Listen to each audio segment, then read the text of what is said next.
Assalamu alaikum, my brothers and sisters in Islam.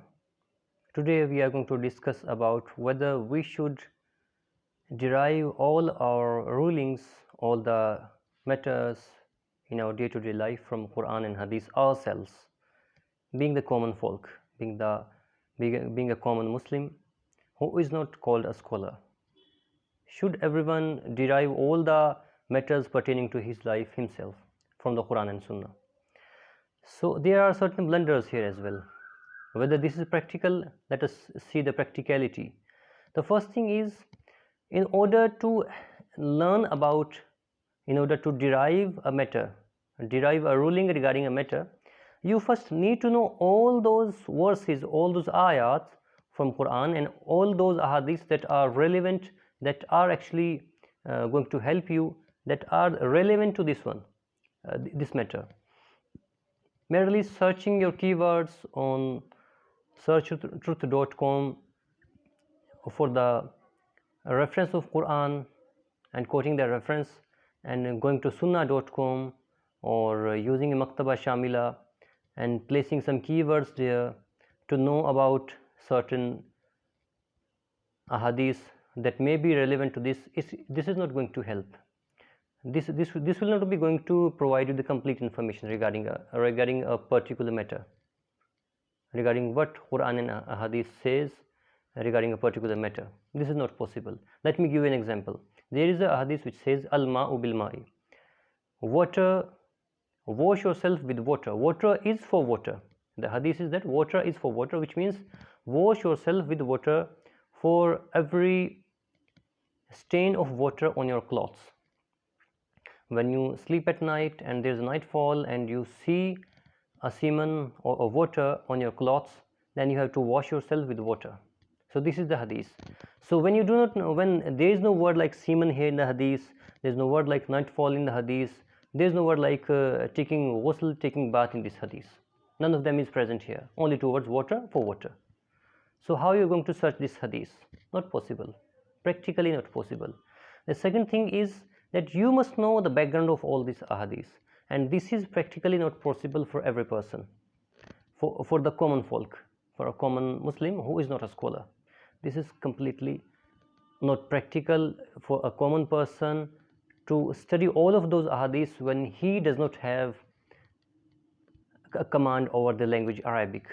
When he does not have that command, then it is not possible for him to study all those commentaries of all these ahadith, all these which are at least required. And let me tell you, to derive a matter, a great deal of details regarding that ayah are required, and which is not possible for a common man. This is the second one. The third one is that there are, you can say, there are seemingly some collisions between the ahadith and between a hadith and a verse of Quran. Between an ayah and a hadith, there are seemingly some collisions. There are contradictions between them. So how you are going to solve them when you do not have all that competency, that scholarly consensus? You do not have that. You do not have that mind. How are you going to solve them? Not possible for you. Not possible for a common man. This is only possible for those persons who know the hadith in great detail, and they know which hadith should be given preference over which ayah, and which ayah should be given preference over which hadith, and regarding ahadith, the similar kind of thing. So this is not possible for a common man. This is the third thing.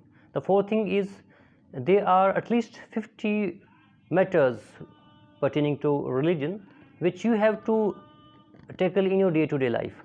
There are 50 things which you have to do daily, we have to face daily.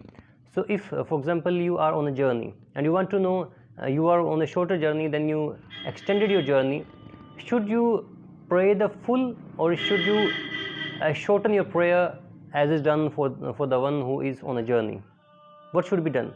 If you want to derive the ruling from Quran and Hadith regarding this matter, then it will be taking you at least, you are going to pray for the Zuhr, the afternoon prayer.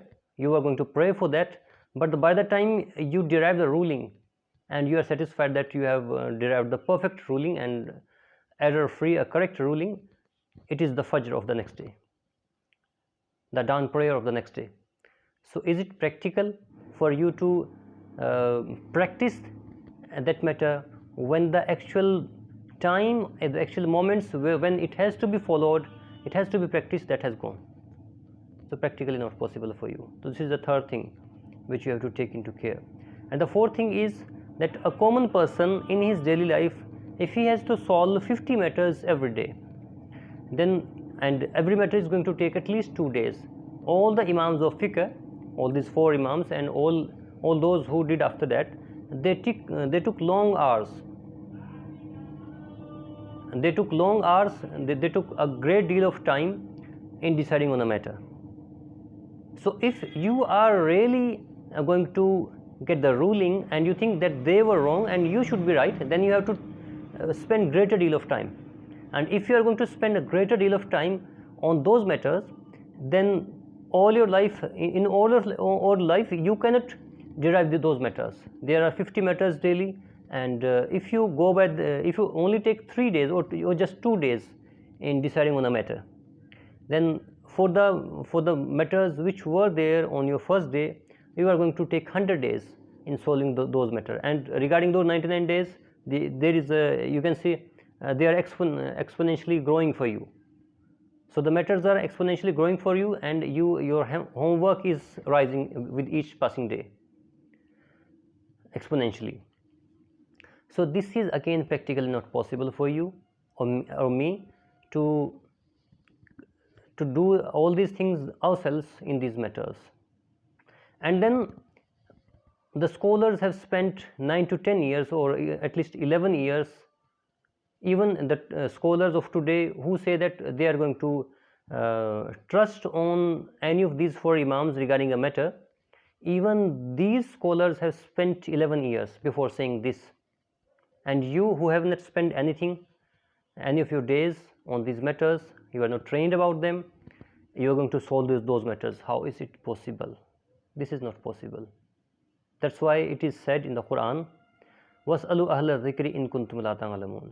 Ask those who remember the matter, those who are expert in the matter, if you do not know. And of course you do not know. It is best kind of knowledge that you understand and you acknowledge your ignorance.